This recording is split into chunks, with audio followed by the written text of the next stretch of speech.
Hello नमस्कार प्यारे साथियों, आप सभी का एक बार फिर से बहुत बहुत स्वागत है आपके अपने यूट्यूब चैनल पर। तो देखिए दोस्तों, second grade first paper GK के लिए हम पढ़ रहे थे यहाँ पर पॉलिटी। और इससे पहले मैं आपको बता दूं कि राजस्थान पॉलिटी का जो पोर्शन है बहुत ही शानदार तरीके से शॉर्ट एंड स्वीट हमने कंप्लीट कर लिया था।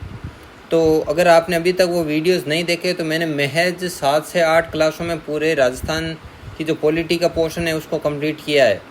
तो वो एग्ज़ाम के पॉइंट ऑफ व्यू से बहुत ही ज़्यादा हेल्पफुल है आपके लिए, चाहे आप रिवीजन के लिए लो, चाहे आप उनको कॉन्सेप्ट के लिए लो। आप पहली बार पढ़ रहे हैं पॉलिटी तो भी वो आपके लिए बहुत ज़्यादा यूज़फुल है, क्योंकि आपको पता है कि आपके इस चैनल पर हम हमेशा शॉर्ट कंटेंट लाते हैं जो कि पर्टिकुलर सेकंड ग्रेड के लिए ही है। तो हम उसी प्रकार से इस कंटेंट को क्रिएट करते हैं ताकि आपको फालतू का कुछ भी ना पढ़ना पड़े और आपका टाइम वेस्ट बिल्कुल ही ना हो। तो राजस्थान का पोर्शन हमने कंप्लीट कर दिया है, आप जाके देखना। और आज से हम शुरू करते हैं इंडियन पॉलिटी। और मैं आपको विश्वास दिलाता हूँ कि जितना शॉर्ट एंड स्वीट तरीके से हो सकता है एग्ज़ाम पॉइंट ऑफ व्यू से, इसी को महज 7-8 या हाईएस्ट मैक्सिमम 10 क्लासों में हम इसको कंप्लीट कर देंगे, पूरी इंडियन पॉलिटी को आपके सेकंड ग्रेड के अकॉर्डिंग। तो चलिए दोस्तों, आपका जो सिलेबस में इंडियन पॉलिटी का जो पहला जो बिंदु दे रखा है वो है भारत का संवैधानिक विकास। तो देखिए दोस्तों, थोड़ी बहुत इसकी पहले भूमिका देख लेते हैं कि किस प्रकार से संवैधानिक विकास हुआ। यहाँ पर ये देखो, ये ईस्ट इंडिया कंपनी के अंतर्गत भारत सरकार में कौन कौन से एक्ट आए, फिर वो ब्रिटिश सरकार के अंडर क्या कुछ हुआ था। तो देखिए दोस्तों, सबसे पहले जब ब्रिटिश सरकार ने क्या किया था, वहाँ पर कुछ 200 प्लस व्यापारी थे। उन व्यापारियों का जो संगठन है, उन्होंने एक कंपनी बनाने की योजना बनाई। तो उन्होंने ये क्या, ये शेयर होल्डर हैं, इन्होंने एक कंपनी में इन्वेस्ट किया कि भाई ये कंपनी इंडिया जाएगी, हम इस कंपनी में क्या करेंगे, इन्वेस्ट करेंगे। और इस कंपनी में इन्वेस्ट करेंगे, फिर वे इंडिया जाके वहाँ पर व्यापार करेगी, उससे जो भी प्रॉफिट होगा इस प्रकार से। और कहा जाता है कि इस जो कंपनी में एक शेयर होल्डर कौन थी, आपके इंग्लैंड की रानी एलिजाबेथ भी थी स्वयं। तो ठीक है दोस्तों, तो ये जो कंपनी बनाई गई थी 200 से अधिक शेयरधारकों द्वारा, उसी कंपनी को क्या कहते हैं, ईस्ट इंडिया कंपनी, जो कि वहाँ पर जो ब्रिटेन के जो व्यापारी लोग थे उन्होंने इसको बनाया था संगठित होकर। तो हुआ क्या था दोस्तों, ईस्ट इंडिया कंपनी के बारे में जब हम पढ़ते हैं, ये पूरा मतलब कि भारत में जो संवैधानिक विकास पढ़ते हैं, तो हुआ क्या था दोस्तों, 1857 तक तो क्या हुआ था, 1857 तक तो जो ईस्ट इंडिया कंपनी थी वो भारत में जो भी नियम वगैरह बनाती थी वो खुद ही बनाती थी। मतलब कि भारत में ईस्ट इंडिया कंपनी की ही हुकूमत थी, वही रूल बनाती थी क्या कुछ करना है। और चाहे कंपनी यहाँ पे कितनी लूट मार करे, भ्रष्टाचार करे, वो कोई मतलब नहीं था बाकी ब्रिटिश को। लेकिन हुआ क्या था, 1857 की क्रांति के बाद ये संपूर्ण शासन किसने ले लिया था हाथ में, अपने ब्रिटिश सरकार ने अपने हाथ में ले लिया था। कोई भी डिसीजन बनेगा तो वो ब्रिटिश पार्लियामेंट के थ्रू एक एक्ट आएगा और वही यहाँ पर लागू होगा। ठीक है दोस्तों, तो इस प्रकार का क्यों हुआ, क्या हुआ, ये सब हम पढ़ेंगे। इसमें ये देखो, ये बहुत सारे एक्ट है, regulating act, Pitt's India act. तो ये एक्ट जो हम ईस्ट इंडिया कंपनी के अंतर्गत पढ़ेंगे 1773 से 1853 तक, तो ये तो आपकी ईस्ट इंडिया कंपनी द्वारा बनाए गए थे कि इंडिया में किस प्रकार से अब वो कार्य करेगी। और उसके बाद 1857 की क्रांति के बाद, यानी कि 1858 से 1947 तक जो एक्ट हैं, ये गवर्नमेंट ऑफ इंडिया एक्ट, तो ये भारत सरकार अधिनियम, ये जितने भी बने थे, ये बने थे आपके ब्रिटिश पार्लियामेंट से सीधा। तो अब ये ईस्ट इंडिया कंपनी भी किसके अंतर्गत आ गई, ये इस ब्रिटिश पार्लियामेंट के अंतर्गत आ गई। मतलब कि ब्रिटिश हुकूमत का डायरेक्ट शासन हो गया इंडिया पर। तो ईस्ट इंडिया की जहाँ से स्थापना हुई वहाँ से हमारी आज़ादी तक, तो यहाँ तक हम इनको पूरा डिटेल से पढ़ेंगे आराम से भूमिका बनाते हुए। तो किस प्रकार से चीज़ें शुरू हुई और क्या कुछ हुआ, तो ये सारा कुछ हम अब पढ़ना शुरू करते हैं। ठीक है दोस्तों, थोड़ा सा इसको, चलिए दोस्तों पढ़ते हैं।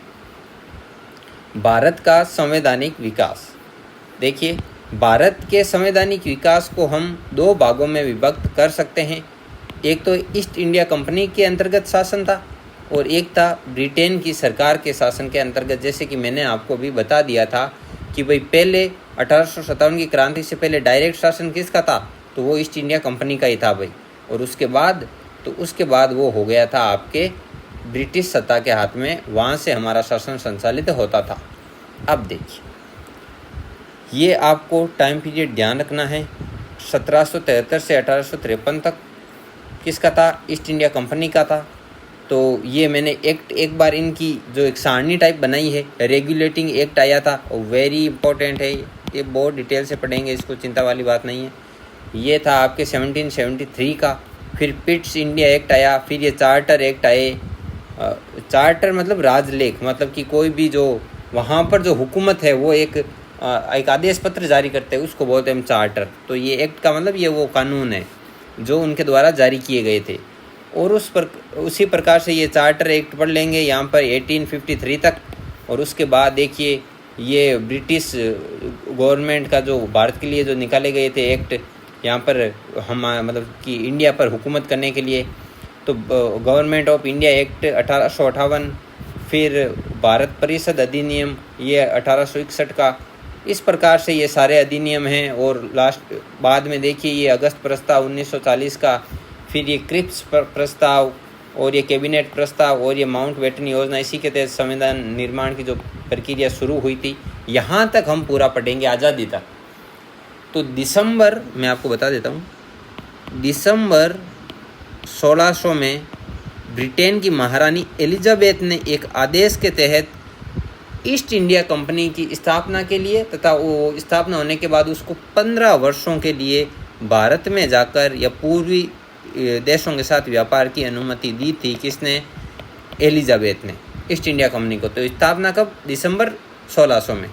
East India company, east India company, EIC, East India company. तो ठीक है, ये थोड़ी सी भूमिका है, ध्यान रखना है कि चीज़ें किस प्रकार से शुरू हुई थी। और मैंने बता दिया था कि ईस्ट इंडिया कंपनी क्या थी, 200 से अधिक वो जो ब्रिटिश व्यापारियों का एक संगठन था, और उसमें ये महारानी एलिजाबेथ भी थी। इन्होंने भी कुछ इन्वेस्ट कर रखा था, ये भी इसकी एक शेयरधारक थी।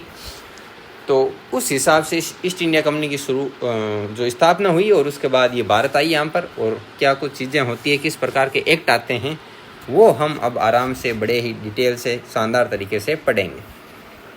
देखिए, सबसे पहला स्थापना वाला 1600 ईस्वी का राजलेख यानी कि चार्टर। क्या था 1600 ईस्वी का चार्टर? भारत का संवैधानिक विकास East India company, EIC, East India company की स्थापना के साथ प्रारंभ हुआ। तो देखिए, भारत का संवैधानिक विकास वहाँ से क्यों हुआ? क्योंकि जब संवैधानिक विकास तब से होता है जब हुकूमत शुरू होती है किसी। तो 1600 से यहाँ पे ये ईस्ट इंडिया कंपनी भारत आई थी। तो उसी के बाद उसने जिस प्रकार के जो नियम निकाले, उसी प्रकार से हमारा राजनीतिक ढांचा बनता गया। देखिए आगे, इस राजलेख के माध्यम से महारानी एलिजाबेथ प्रथम ने 31 ऑफ दिसंबर 1600 में इस कंपनी की स्थापना कर इसे पूर्वी देशों से 15 वर्षों तक व्यापार करने का अधिकार प्रदान किया। शुरुआत में कितना था? 15 वर्षों तक था। बाद में अलग अलग एक्ट के तहत इस अधिकार को बढ़ाया भी गया। लेकिन जब स्थापना हुई थी तो इनको बोला भाई कि आप 15 वर्षों के लिए बाहर जाओ और पूर्वी देशों के साथ आपको व्यापार करने की अनुमति है। क्या है दोस्तों? अनुमति है। आगे देखिए, आगे चलते हैं। इस कंपनी का सारा प्रशासन एक परिषद को सौंपा गया, जिसके शिखर पर गवर्नर, उप गवर्नर और 24 अन्य सदस्य थे। इसे गवर्नर और उसकी परिषद कहा गया। देखिए दोस्तों, ये रही कंपनी, ये रही east India company. East India company को इंडिया भेज तो दिया, लेकिन किसी भी कंपनी को संभालने के लिए एक परिषद चाहिए, एक टीम चाहिए। तो मान लो कि वो टीम है एक 26 सदस्यों की, ये गठित की गई। इसी के साथ ही इसमें क्या था? एक तो था आपके गवर्नर, एक था आपके डिप्टी गवर्नर, और प्लस थे 24 सदस्य। तो ये 24 सदस्य, एक गवर्नर, एक उप गवर्नर, तो टोटल कितने सदस्य हो गए? 26 सदस्य हो गए। तो 26 सदस्यों की एक परिषद थी, और गवर्नर और उप गवर्नर को छोड़कर पूछ ले तो कितने थे? 24 सदस्य थे। ठीक है दोस्तों, अब आगे देखिए क्या कुछ हुआ था। थोड़ा सा ये कलर सूटेबल ले लेता हूँ। अब देखिए, इस परिषद को बाद में कोर्ट ऑफ डायरेक्टर्स यानी निर्देशक मंडल कहा गया। तो अब आगे हम इसको इसी नाम से जानेंगे, कोर्ट ऑफ डायरेक्टर्स। और जब मैं बोलूँगा कोर्ट ऑफ डायरेक्टर्स यानी निर्देशक मंडल, तो आपके माइंड में ये 26 सदस्य आ जाने चाहिए, जिनमें एक गवर्नर प्लस एक ये डिप्टी गवर्नर भी शामिल था। ठीक है, आगे देखिए 1726 का राजलेख। अच्छा, सबसे इम्पोर्टेंट बात मैं आपको पहले बता देता हूँ। सबसे इम्पोर्टेंट बात ये है कि क्या ये आपको सारे याद करने हैं, ये और ये सारे याद करने हैं क्या? यहाँ तक बिल्कुल नहीं करने। तो फिर मैं क्यों पढ़ा रहा हूँ? इसीलिए पढ़ा रहा हूँ दोस्तों, क्योंकि एक भूमिका, एक आपकी वो एक ब्लूप्रिंट आपके माइंड में होना चाहिए कि भाई किस चार्टर में क्या हुआ था, और आप अपनी सारी ऊर्जा खपत करने लग जाओ इनको रटने में। ऐसा बिल्कुल ही नहीं करना है। मैं आपको 4 से 5 अधिनियम बता दूंगा, उनको घोट के चले जाना और हमारा बेड़ा उससे पार हो जाएगा। ठीक है, ज़्यादा लोड लेने की ज़रूरत नहीं है। ये कि रब रजिस्टर लेके बैठ गई कि सारे ही चार्टर की लाइन याद कर लें, तो वो बेवकूफ़ी होगी। तो ठीक है, थोड़ी स्मार्ट स्टडी भी करनी है। और वैसे भी हम तो शॉर्ट नोट्स ही बनाते हैं, लेकिन फिर और कोशिश करेंगे इनको इनकी मतलब कि बाउंड्री करने की इनमें भी। देखिए 1726 का राजलेख क्या है? इस राजलेख के द्वारा कोलकाता, बम्बई व मद्रास प्रेसिडेंसियों के राज्यपालों तथा उनकी परिषद को विधि बनाने की शक्ति प्रदान की गई थी। क्या हुआ था दोस्तों, मैं आपको बताता ही हूँ।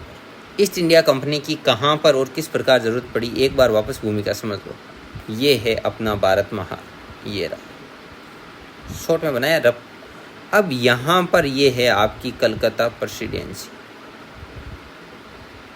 बंगाल प्रेसिडेंसी है, बंगाल है, और उस बंगाल में हमारा पश्चिम बंगाल, वर्तमान बंगाल पूरा ही, कलकत्ता, ये सारे आ जाते हैं।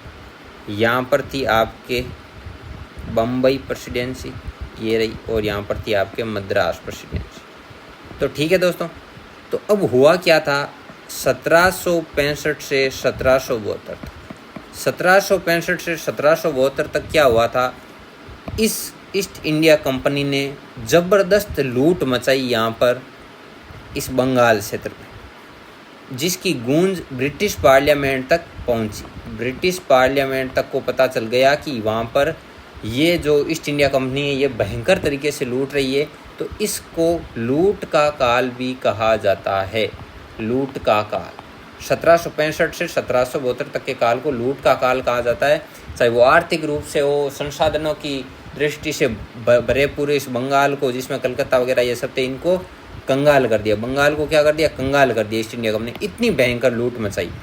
तो फिर क्या सोचा कि ब्रिटिश पार्लियामेंट ने सोचा कि भाई ये तो गलत है, ये तो शोषण कर रहे हैं और खुद ये इतने खुद के मतलब कि फ़ायदे के लिए। तो फिर इस कंपनी पर शिकंजा कसने के लिए, इस पर नकेल लगाने के लिए, नकेल कसने के लिए क्या किया था, फिर वो शुरुआत होती है 1773 के उस रेगुलेटिंग एक्ट वगैरह की। ये है इसकी भूमिका। तो पढ़ेंगे आगे, लेकिन मैंने सोचा एक बार भूमिका के लिए आपको बता देता हूँ, थोड़ा आपके भी कॉन्सेप्ट क्लियर हो जाएगा। चलिए आगे देखते हैं। तो ये 1726 का है चार्टर। इसमें क्या किया गया था, राज्यपालों और उसकी परिषद को विधि मतलब कि नियम बनाने या कानून बनाने की शक्ति दे दी गई। इससे पहले यह शक्ति इंग्लैंड स्थित निर्देशक मंडल, बोर्ड ऑफ डायरेक्टर्स, मैंने बता दिया था 26 सदस्यों वाला, उनमें निहित थी ये शक्ति। ठीक है, आगे देखिए।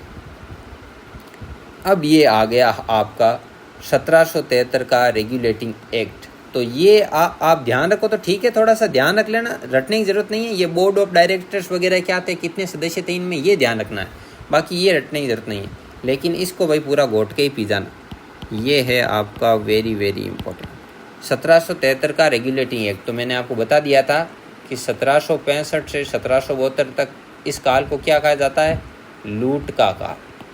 लूट का काल क्यों? क्योंकि इन्होंने भयंकर आपके यहाँ पे भ्रष्टाचार फैलाया था, अत्याचार किए थे, शोषण किया था, और यहाँ पे संसाधनों को ज़बरदस्त तरीके से इनका वो क्या है, दोहन करना शुरू कर दिया गया था ईस्ट इंडिया कंपनी द्वारा। तो फिर ब्रिटिश पार्लियामेंट ने इन पर क्या शिकंजा कसने के लिए, इन पर नियंत्रण करने के लिए 1773 का ये रेगुलेटिंग एक्ट बनाया गया।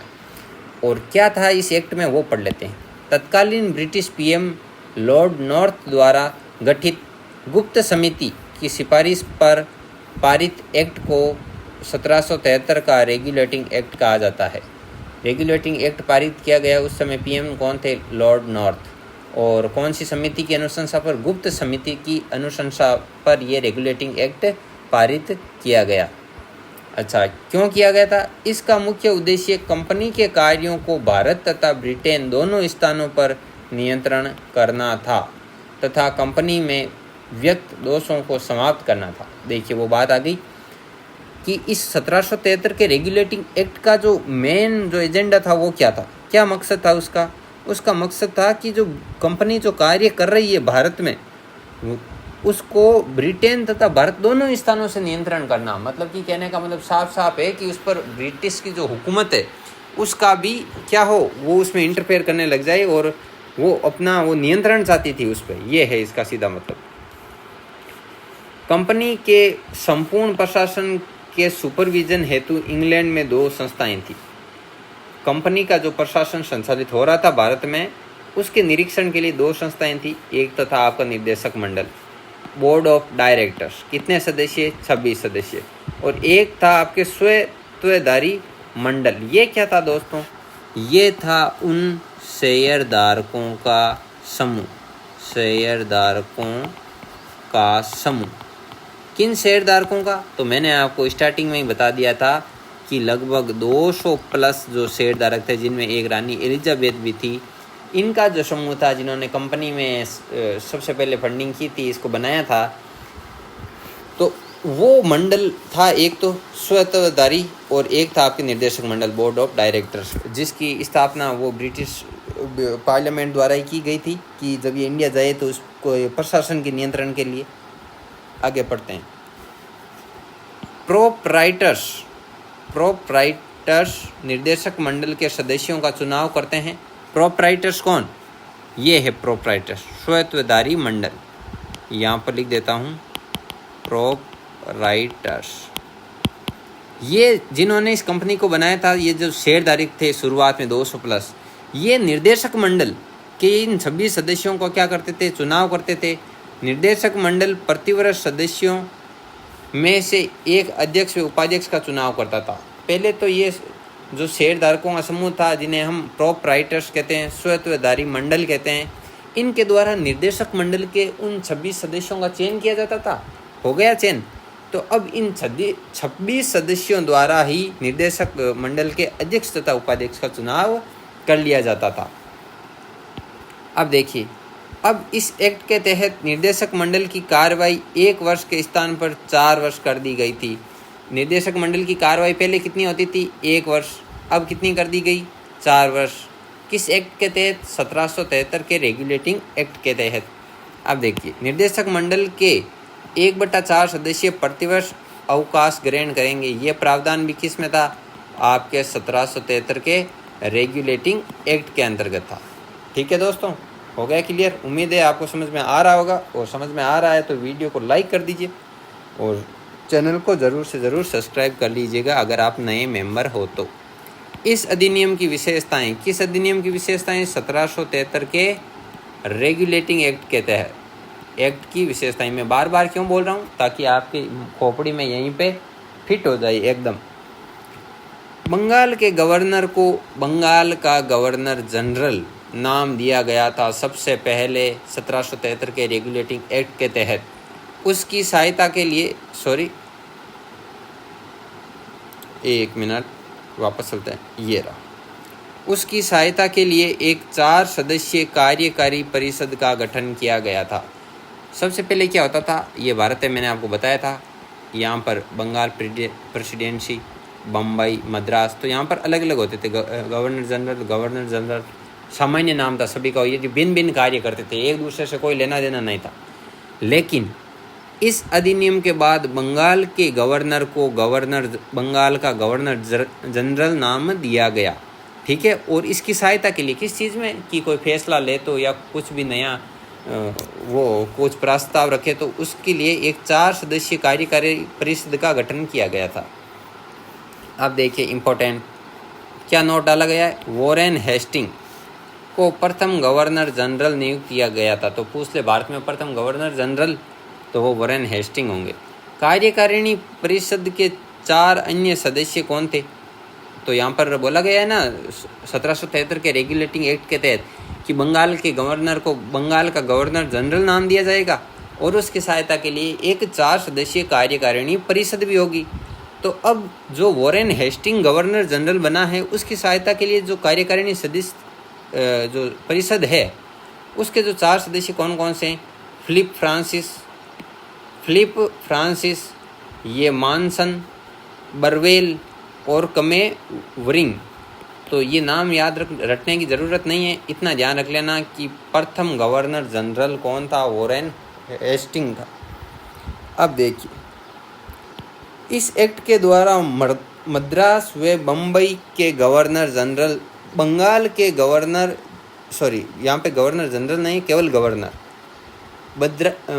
मद्रास एवं बम्बई के गवर्नर बंगाल के गवर्नर जनरल के अधीन हो गए। मैंने आपको बताया था यहाँ पर पहले ये एक दूसरे से कनेक्ट नहीं थे, कोई मतलब नहीं था, तीनों क्या थे? गवर्नर थे। लेकिन इसको बंगाल वाले को हमने बना दिया, हमने तो क्या बनाया? इस एक्ट के तहत 1373 में गवर्नर जनरल बना दिया।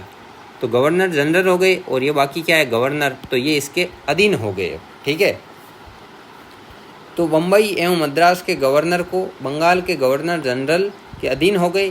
पहले वे एक दूसरे से अलग थे, ये हमने पढ़ लिया। अब देखिए, इस अधिनियम के अंतर्गत कलकत्ता में 1774 में एक उच्चतम न्यायालय की स्थापना की गई। वापस ये वेरी इंपॉर्टेंट फैक्ट है, भारत में सबसे पहले उच्चतम न्यायालय सुप्रीम कोर्ट की आपके स्थापना कहाँ पर की गई थी? तो वो की गई थी कलकत्ता में। कब? 1774 में। ठीक है दोस्तों, आगे बढ़िए। सर अली जहा इम्पे को मुख्य न्यायाधीश तथा 3 अन्य न्यायाधीश चैम्बर्स, लिमेस्टर, हाइट को न्यायाधीश बनाया गया। आपको तो इतना ध्यान रखना है कि 1773 के रेगुलेटिंग एक्ट के तहत 1774 में बंगाल में सुप्रीम कोर्ट की स्थापना की गई और प्रथम उच्च न्यायाधीश या मुख्य न्यायाधीश सर एलिजाह इम्पे को बनाया गया था। आगे देखिए, इस एक्ट के द्वारा ब्रिटिश सरकार का कोर्ट ऑफ डायरेक्टर्स के माध्यम से कंपनी पर नियंत्रण सख्त हो गया। कोर्ट ऑफ डायरेक्टर्स मतलब कि वो नियंत्रक मंडल जिसमें 26 सदस्य थे, रट लेना, जिसमें से एक गवर्नर और एक उप गवर्नर था या डिप्टी गवर्नर था। अब देखिए आगे नंबर 5, कंपनी के कर्मचारियों को बिना लाइसेंस प्राप्त किए निजी व्यापार तथा भारतीय लोगों से उपहार व रिश्वत लेने को प्रतिबंध कर दिया गया था इस रेगुलेटिंग एक्ट के तहत। देखिए दोस्तों, यहाँ पर वर्ड आया उपहार। अब आप सोचोगे कि उपहार लेने के लिए क्यों प्रतिबंधित किया गया था? ये तो गिफ्ट होता है जो तो हम अपनी इच्छा से देते, खुशी से, लेकिन नहीं, ऐसा नहीं था। ये अंग्रेज लोग क्या करते थे? ईस्ट इंडिया कंपनी के कर्मचारी ये बड़े भ्रष्ट थे, बड़े निकम्मे थे। ये भारतीय लोगों से कुछ भी काम करवाना, अगर भारतीय लोगों को ज़रूरत पड़ गई कुछ काम करवाने, तो वो ज़बरदस्ती फोर्स करते थे कि हमें ये गिफ्ट चाहिए। तो ये इस प्रकार का गिफ्ट और ये रिश्वत लेने से प्रतिबंधित कर दिया गया था। और यहाँ पर देखिए, कंपनी के कर्मचारियों को बिना लाइसेंस के निजी व्यापार, मतलब कि वो कर्मचारी तो है ईस्ट इंडिया कंपनी का, लेकिन वो साथ में वहाँ पर भारत में अपना ही कुछ दिमाग लगा के निजी व्यापार कर रहा है, तो उस पर भी प्रतिबंध लगा दिया इस रेगुलेटिंग एक्ट के तहत। आगे देखिए, भारतीय राजस्व, नागरिक और सैन्य मामलों की जानकारी ब्रिटिश सरकार को देना कंपनी के लिए अनिवार्य कर दिया गया था। समस्त प्रकार की जानकारी है वो अब ईस्ट इंडिया कंपनी इस एक्ट के बाद किनको देगी? ये ब्रिटिश सरकार को देगी, वहाँ की पार्लियामेंट को वगैरह देगी, ताकि वो पूरा लेखा जोखा रख सकें कि आखिर चल क्या रहा है इंडिया में और वो किस प्रकार से कहीं अत्याचार, कहीं उनका शोषण तो नहीं कर रहे। शासन की समस्त सैनिक तथा सिविल शक्तियों को गवर्नर जनरल तथा उसके 4 सदस्यीय परिषद को सौंप दिया गया। निर्णय में बहुमत हेतु गवर्नर जनरल को निर्णायक मत देने का अधिकार दिया गया। अब देखिए, यहाँ पर जो ईस्ट इंडिया कंपनी में जो गवर्नर जनरल, बंगाल के गवर्नर को गवर्नर जनरल बनाया गया और उसके लिए एक कार्यकारी परिषद भी गठित की गई 4 सदस्यों की, उसको सलाह देने के लिए। तो अब उनमें मान लो कि गवर्नर जनरल कोई पद, वहाँ पर कोई सलाह मशवरा होता है इस 4 सदस्यीय कमेटी में, तो 2 सदस्य कहते हैं ऐसा होना चाहिए, 2 सदस्य कहते हैं ऐसा होना चाहिए। तो अब जो गवर्नर जनरल है वो निर्णायक पद ले सकता है, इनके पक्ष में या इनके पक्ष में। तो निर्णायक जो फैसले की जो शक्ति है वो गवर्नर जनरल को दी गई। तो इस प्रकार का ये जो अधिकार है ये आपके ये 1773 के रेगुलेटिंग एक्ट के तहत दिया गया। तो ये काफ़ी ज़्यादा डिटेल से हमने पढ़ लिया और ज़्यादातर क्वेश्चन वगैरह इसी एक्ट में से आने की संभावना रहती है, बाकी इंपॉर्टेंट हो गए तो देख लेंगे। अब देखिए ये अगला 1784 का 1784 का पिट्स इंडिया एक्ट, ये भी इम्पोर्टेंट है। यह एक्ट 2 कारणों से महत्वपूर्ण था। 2 कारण कौन कौन से थे? भारत में कंपनी के अधीन क्षेत्र को पहली बार ब्रिटिश आधिपत्य का क्षेत्र कहा गया इस एक्ट के तहत। और ये एक्ट कौन बना रहा है? आपके ब्रिटिश पार्लियामेंट बना रही है। ब्रिटिश पार्लियामेंट आपके ये एक्ट बना रही है, ध्यान रखना। और ये लागू हो रहे हैं भारत में। और ये ईस्ट इंडिया कंपनी के लिए मेन तो इस पर नकेल कसने के लिए। लेकिन मैं आपको बता दूं दोस्तों, इनका जो मेन मकसद था वो पहले ही था कि भाई ईस्ट इंडिया कंपनी के तहत भारत पर राज करना। ये तो महज एक बहाना थी और ये एक लंबी, आप एक तरह से प्लानिंग इसको मान सकते हो। अब देखिए, भारत में कंपनी के अधीन जो क्षेत्र था उसको ब्रिटिश आधिपत्य का क्षेत्र कहा जाने लगा इसमें पिट्स इंडिया एक्ट के बाद। और ब्रिटिश सरकार को भारत में कंपनी के कार्यों और प्रशासन पर पूर्ण नियंत्रण प्रदान किया गया। ब्रिटिश सरकार है, अब वो कंपनी पर पूर्ण नियंत्रण रखेगी कि वो क्या कर रही है, क्या नहीं कर रही, कितना भ्रष्टाचार कर रही है वगैरह वगैरह। तो आप समझ रहे हो दोस्तों, इस ईस्ट इंडिया कंपनी के माध्यम से ब्रिटिश सरकार किस प्रकार यहाँ पर खुद की हुकूमत कायम कर रही है। कंपनी के व्यापारिक और राजनीतिक मामलों को अलग अलग कर दिया गया था। व्यापारिक मामले जो भी होंगे उनका डिसीजन अलग लिया जाएगा, और राजनीतिक जो भी है, क्या कुछ करना है और जितने भी क्या एक्ट बनाना है वो उनको अलग अलग कर दिया गया था। व्यापारिक मामले कोर्ट ऑफ डायरेक्टर्स, नियंत्रक मंडल, 10 बार बोल चुका हूँ, 26 सदस्यों वाला वो जो एक बनाई गई थी समिति, उसको बोलते कोर्ट ऑफ डायरेक्टर्स। व्यापारिक मामले थे ईस्ट इंडिया कंपनी के, वो किसके पास रखे गए थे? कोर्ट ऑफ डायरेक्टर्स के पास। और राजनीतिक मामलों के लिए इंग्लैंड में ही एक 6 सदस्यीय बोर्ड ऑफ कंट्रोल, नियंत्रक मंडल की स्थापना की गई थी। वो तो था निर्देशक मंडल। कोर्ट ऑफ डायरेक्टर्स 26 सदस्यों की समिति जो कि ईस्ट इंडिया कंपनी के व्यापारिक मसलों पर कुछ चर्चा करेगी। और ये है आपका नियंत्रक मंडल, मतलब कि बोर्ड ऑफ कंट्रोल, जो कि एक 6 सदस्यीय समिति है और जो कि राजनीतिक मुद्दों पर चर्चा करेगी। आगे देखिए, BOC मतलब बोर्ड ऑफ कंट्रोल मतलब कि ये 6 सदस्यों वाला की अनुमति के बिना गवर्नर जनरल को किसी भी देशी नरेश के पास संघर्ष आरंभ करने, मतलब उसे युद्ध करने या सहायता का आश्वासन देने का अधिकार नहीं था। ये देखिए दोस्तों, अब मैं आपको थोड़ी सी वापस भूमिका बता देता हूँ, क्योंकि यहाँ पर इसी प्रकार से इन्होंने कुछ तो गड़बड़ की है। क्या गड़बड़ की है इन्होंने? ये बोर्ड ऑफ कंट्रोल है, ये 6 सदस्यों की जो समिति है, बड़ी ध्यान से सुनना इसको। 6 सदस्यों की इस समिति को कौन होंगे इसमें सदस्य? इसमें सदस्य होंगे जो ब्रिटिश पार्लियामेंट या जो ब्रिटिश सम्राट के इनकी नियुक्ति करेगा। इन 6 सदस्यों की ब्रिटिश सम्राट इन 6 सदस्यों की नियुक्ति कर दी, और इन 6 सदस्यों की अनुमति से ही गवर्नर जनरल किसी राजा से युद्ध कर सकेगा या उस राजा की सहायता का आश्वासन दे सकेगा। तो देखिए ध्यान से, पूरी ईस्ट इंडिया कंपनी किसके हाथ में? गवर्नर जनरल के हाथ में। गवर्नर जनरल किसको फॉलो करेगा? बोर्ड ऑफ कंट्रोल को। और बोर्ड ऑफ कंट्रोल को बनाएगा कौन? ब्रिटेन का सम्राट, वहाँ का राजा जो भी है, राजा रानी। तो अब पूरी ईस्ट इंडिया कंपनी इनडायरेक्टली किसके हाथ में आ गई? ब्रिटिश हुकूमत के हाथ में इनडायरेक्टली। ये ध्यान रखना है। इन 6 सदस्यों की नियुक्ति व हटाने का अधिकार सम्राट को सौंपा गया। यहाँ पे लिख देता हूँ ब्रिटिश सम्राट। वैसे ही ये कॉमन सेंस की बात है, ब्रिटिश सम्राट के हाथ में आ गई इनडायरेक्टली सारी सत्ता। अब देखिए, इस प्रकार द्वैत शासन व्यवस्था का प्रारंभ किया गया। द्वैत शासन व्यवस्था किस प्रकार से? व्यापारिक मामले कौन संभालेगा? व्यापारिक मामले संभालेगा आपका बोर्ड ऑफ डायरेक्टर्स, और राजनीतिक मामले संभालेगा आपके बोर्ड ऑफ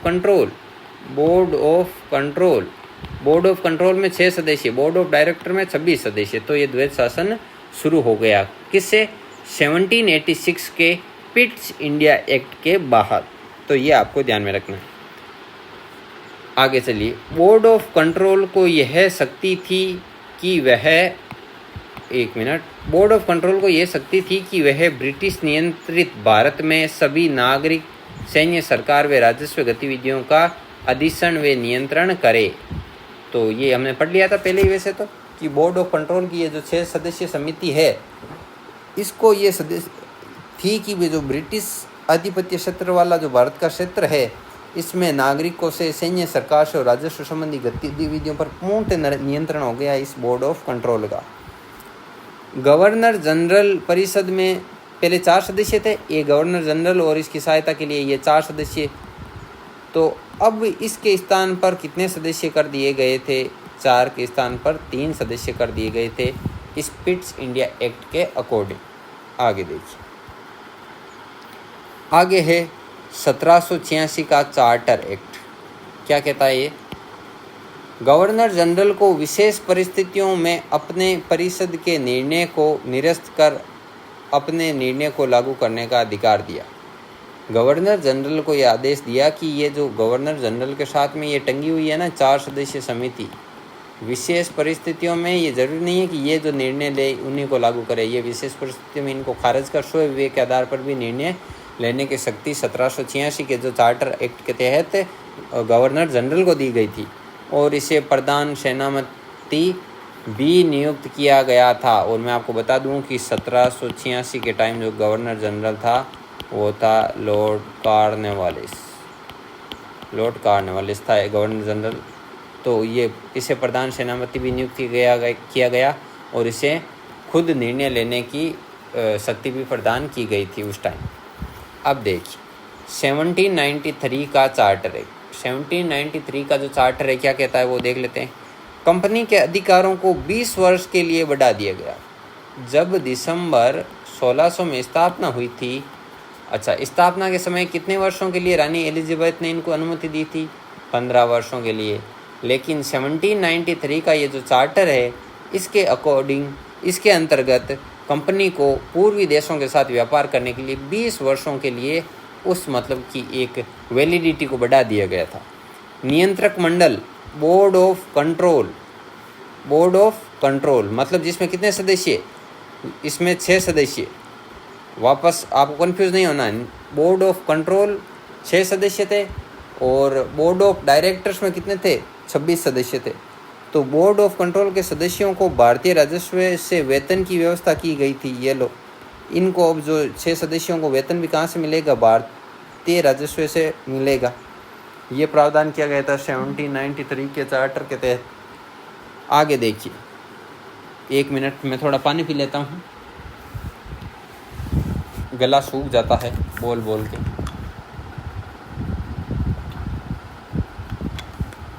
आगे देखिए 1813 का चार्टर एक्ट।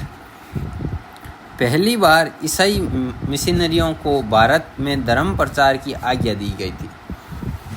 हुआ क्या था दोस्तों, ये ईसाई मिशनरी आते थे अपने ईसाई धर्म का प्रचार प्रसार करने के लिए भारत में, लेकिन ये ईस्ट इंडिया कंपनी वाले सोचते कि ये बिना फालतू ही कुछ नेगेटिव इफेक्ट डाल रहे हैं, हमारे कार्य में बाधा डाल रहे हैं, तो ये इनको इतना मतलब वो अनुमति वगैरह नहीं थी, ये रोक टोक करते थे।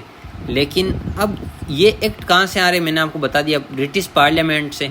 तो ब्रिटिश पार्लियामेंट ने अब एक नियम ही बना दिया बिल्कुल सेपरेट कि अब ये ईसाई मिशनरी हैं, ये आराम से भारत में धर्म प्रचार कर सकते हैं, तब अब इनके कोई प्रॉब्लम वाली बात ही नहीं है। तो मैंने आपको पहले ही बता दिया था कि ये एक्ट क्यों निकाले गए थे। ये एक्ट आपके इस ईस्ट इंडिया कंपनी पर नियंत्रण रखने के लिए, कंट्रोल करने के लिए इसको बनाए जा रहे थे ब्रिटिश पार्लियामेंट द्वारा। ठीक है। कंपनी के व्यापारिक एकाधिकार को समाप्त कर दिया गया था 1813 के चार्टर एक्ट के तहत। सभी ब्रिटिश जनों को व्यापार का अधिकार प्रदान कर दिया गया था। पहले तो ब्रिटेन में व्यापार का अधिकार किसको था? ये एकाधिकार सिर्फ और सिर्फ ब्रिटिश ईस्ट इंडिया कंपनी के पास था, जो भारत में आकर लूट मचा रही थी, जो भी कर रही थी, मज़े ले रहे थे यहाँ पर। और कोई ब्रिटिश को ये अधिकार नहीं था कि वो बाहर जाकर व्यापार करे। लेकिन अब क्या, इस कंपनी की कुछ ज़्यादा ही हुकूमत करने लग गई है, तो अब सभी ब्रिटिश जनों को ये अधिकार दे दिया कि आप कहीं भी जाओ और पूर्वी देशों में अपना व्यापार कर सकते हो। लेकिन चीन के साथ वे चाय का व्यापार पर एकाधिकार बनाए रखा कि भाई सिर्फ चीन के साथ व्यापार कौन करेगा? East India company. और चाय का व्यापार है वो पूरा ईस्ट इंडिया कंपनी संभालेगी, वो कोई दूसरा नहीं कर सकेगा। ये बात कर रहे हैं हम 1813 के चार्टर एक्ट की। और एक इसमें और था कि भारतीयों की शिक्षा पर प्रतिवर्ष 1 लाख रुपए खर्च करने का प्रावधान किया गया। ये बहुत ज़्यादा इम्पोर्टेंट है भाई। भारतीयों की शिक्षा पर 1 लाख रुपए खर्च करने का प्रावधान किस में किया गया था? 1813 के ये 1813 के जो चार्टर एक्ट के अंतर्गत किया गया था। अब देखिए आगे, इस राजलेख द्वारा ब्रिटिश सम्राट की स्वीकृति से ही कंपनी को गवर्नर जनरल गवर्नर की नियुक्ति का अधिकार दिया गया। अब देखिए वापस बात आ गई ना, धीरे धीरे ये सत्ता कहाँ पर शिफ्ट हो रही है? ये शिफ्ट हो रही है आपके ब्रिटिश सम्राट के पास, मतलब कि ब्रिटिश पार्लियामेंट इनडायरेक्टली। पूरा का पूरा नियंत्रण कौन ले रहा है? अब ब्रिटिश अपने हाथों में ले रहे हैं। 1833 का जो चार्टर एक्ट है वो क्या कहता? कंपनी का एकाधिकार 20 वर्षों के लिए पुनः बढ़ा दिया गया था। ठीक है, कि भाई कंपनी बाहर जाकर पूर्वी देशों के साथ व्यापार कर सकती है। बंगाल के गवर्नर जनरल को संपूर्ण भारत का गवर्नर जनरल बना दिया गया। और पहला संपूर्ण भारत का गवर्नर जनरल कौन बना? विलियम बेटिंग बना। और वो जो प्रथम बंगाल का गवर्नर जनरल कौन बना था? वॉरेन हेस्टिंग बना, हमने पढ़ लिया था। लेकिन अब यहाँ पर बंगाल के गवर्नर जनरल को पूरे भारत का गवर्नर जनरल बना दिया गया। और ये किस चार्टर के तहत? 1833 के चार्टर एक्ट के तहत विलियम बेटिंग प्रथम, ये जो गवर्नर जनरल है भारत का, विलियम बेटिंग, ध्यान में रखना। कंपनी के व्यापारिक एकाधिकार जो चाय और चीन के साथ जो व्यापार कर सकती थी केवल ईस्ट इंडिया कंपनी, उसी को समाप्त कर दिया कि भाई अब तो कोई भी ब्रिटिशन है वो कर सकता है, चीन के साथ भी व्यापार कर सकता है और चाय का व्यापार भी कर सकता है, ज़रूरी नहीं कि केवल ईस्ट इंडिया कंपनी करेगी। और ये हुआ था 1833 के चार्टर एक्ट के तहत। आगे देखिए, गवर्नर जनरल को पूरे भारत के लिए कानून बनाने का अधिकार प्रदान किया गया, किंतु नियंत्रक मंडल इस कानून को अस्वीकृत कर स्वयं कानून बना सकता था। अब देखिए, गवर्नर जनरल था जो पूरे भारत का, जिसको गवर्नर जनरल बनाया गया था, प्रथम विलियम बेटिंग था, उसको ये अधिकार दिया गया कि वो कानून भी बना सकता है। लेकिन नियंत्रक मंडल, बोर्ड ऑफ कंट्रोल मतलब कि जिसमें कितने सदस्य थे? 6 सदस्य। इनको कानून को अस्वीकृत कर स्वयं कानून बनाने की अनुमति थी। ये कि भाई यह नहीं कि कुछ भी कानून बना लिया और वो आप अपने अलग ही मज़े ले रहा है, ऐसा कुछ नहीं था। इन 6 सदस्यों को लग गया कि भाई कानून कुछ ठीक नहीं है, तो वो उसको ख़त्म करके स्वयं का कानून बना सकता था। ये नियंत्रक मंडल बनाया ही इसीलिए गया था कि इस गवर्नर को भी इसी पर भी शिकंजा कसा जाए। आगे देखिए, विधिक परामर्श हेतु गवर्नर जनरल की परिषद में विधि सदस्य मैकाले, और ये मैकाले वही है भाई, मैकाले की शिक्षा पद्धति। मैकाले बड़ा शानदार आदमी था। इन्होंने बोला था कि इस प्रकार की एक मध्यम वर्गीय पीढ़ी तैयार करेंगे शिक्षा के माध्यम से, जो कि रंग रूप और दिखने में तो भारतीय होगी तथा उन मानसिक तौर पर क्या होगी? अंग्रेजी होगी। इस प्रकार की पीढ़ी तैयार करेंगे जो कि भारत के विकास में महत्वपूर्ण भूमिका निभाएगी। तो वो विधि सदस्य मैकाले के रूप में 4थे सदस्य को सम्मिलित किया गया और इसे मतदान का अधिकार नहीं था। अब देखिए, हमने पहले पढ़ा था कि गवर्नर जनरल को परामर्श वगैरह देने के लिए 4 सदस्य परिषद थी, बाद में उसको 3 सदस्य बना दिया गया था। लेकिन ये जो 1833 का जो चार्टर एक्ट है, इसके तहत उस गवर्नर जनरल की परामर्श परिषद में एक विधि सदस्य वापस जोड़ा गया मैकाले को, और इसे मतदान का अधिकार नहीं था। यह बात आपको ध्यान में रखनी। आ गई समझ में? आगे चलते हैं। कंपनी के अधीन सरकारी पदों के चयन में किसी व्यक्ति को धर्म, जन्म स्थान, मूल वंश या रंग के आधार पर अयोग्य न ठहराए जाने का उपबंध भी किया गया 1833 के इस चार्टर एक्ट के तहत कि भाई कंपनी में नियुक्ति होगी तो ये नहीं है कि वो कौन से धर्म का है, कहाँ पर उसका जन्म हुआ, ये चीज़ें मैटर नहीं करेगी। ठीक है। दास प्रथा को विधि विरुद्ध घोषित किया गया। इस एक्ट के तहत 1843 में एलन बैरो द्वारा दासता को समाप्त किया गया था। उस समय गवर्नर जनरल कौन थे? ये एलन बैरो थे। द्वारा दासता को समाप्त कर दिया गया था 1833 के ये जो चार्टर एक्ट के तहत। ठीक है, तो इसी चीज़ का आपको ध्यान में रखना। ये रहा 1833 का चार्टर एक्ट। इसके तहत उस समय आपके गवर्नर जनरल थे एलन बैरो, इसके द्वारा दासता को समाप्त कर दिया गया। विधियों की संहिताकरण के लिए गवर्नर जनरल को आयोग गठित करने का प्रावधान दिया गया। अब देखिए ये संहिताकरण क्या है, ये संहिताकरण क्या होता है। जैसे कि हमारे भारत में है आईपीसी, इंडियन पनिशमेंट कोड, तो ये है भारतीय दंड संहिता, भारतीय दंड संहिता। उसी प्रकार से कानून बनाने के लिए जो एक संहिता बनाई गई थी विधियों की संहितीकरण के लिए, तो समझ में आ गया होगा ये संहिताकरण का क्या मतलब होता है। जिस प्रकार यहाँ पर हमारे है ना कि आईपीसी की धाराएं वगैरह है कि भाई अगर किसी ने अपराध कर दिया तो किस प्रकार डिफाइन करेंगे कि इसको क्या सज़ा देनी है, उसी को बोलते हैं ये भारतीय दंड संहिता। तो इसी प्रकार विधियों की मतलब कि नियमों की संहिताकरण के लिए गवर्नर जनरल को आयोग गठित करने का प्रावधान दिया गया इस 1833 के चार्टर एक्ट के तहत। ठीक है, समझ में आ गया। अब देखिए 1834 में लॉर्ड मैकाले की अध्यक्षता में 4 सदस्यीय प्रथम विधि आयोग का गठन किया गया था। यहाँ पे तो प्रावधान किया गया था पहले, लेकिन उसके बाद 1834 में लॉर्ड मैकाले की अध्यक्षता में 4 सदस्यीय प्रथम विधि आयोग का गठन किया गया जो कि अब नियम बनाएगा। आप देखिए 1853 का चार्टर एक्ट क्या कहता है। 1853 के चार्टर एक्ट में इस राजलेख में क्या आदेश आया है।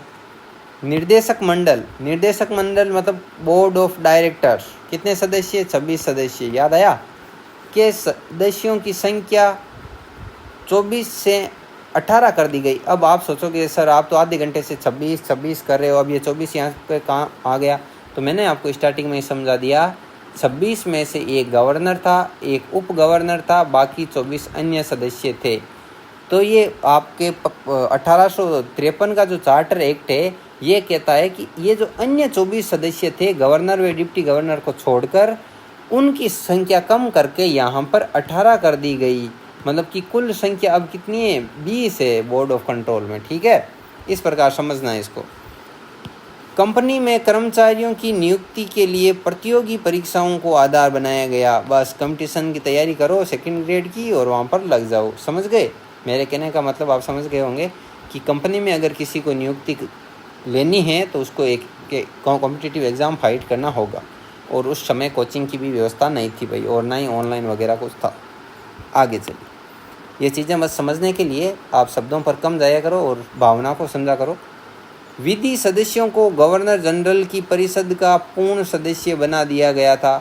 विधि सदस्यों को जो कि ये नियम वगैरह बनाते थे, इसको गवर्नर जनरल की जो परिषद थी, कौन सी परिषद, जिसमें ये 4 सदस्य थे, उसका पूर्ण सदस्य बना दिया। मतलब कि ये विधि सदस्य वही है ना जिस मैकाले को बनाया गया था विधि सदस्य। पूर्ण सदस्य मतलब अब इसको मतदान का अधिकार भी दे दिया गया था। इस विधि सदस्य को पहले मतदान का अधिकार नहीं था, लेकिन अब इसको पूर्ण सदस्य बना दिया गया था इस चार्टर के तहत, 1853 के चार्टर के तहत। विधि कार्यों को प्रशासनिक कार्यों से पृथक करने की व्यवस्था की गई थी। कानून संबंधी कार्य अलग होंगे, प्रशासन से संबंधित कार्य अलग होंगे। और विधि निर्माण हेतु भारत के लिए एक अलग 12 सदस्यीय विधान परिषद की स्थापना की गई थी। और ये विधान परिषद जो भारत के लिए थी 12 सदस्यों की, ये नाम मात्र की थी, नाम मात्र की, इसका कोई ज़्यादा रोल नहीं था। क्यों नहीं था, अभी आगे पढ़ते हैं। इस परिषद को कार्य देश के लिए विधि बनाना था।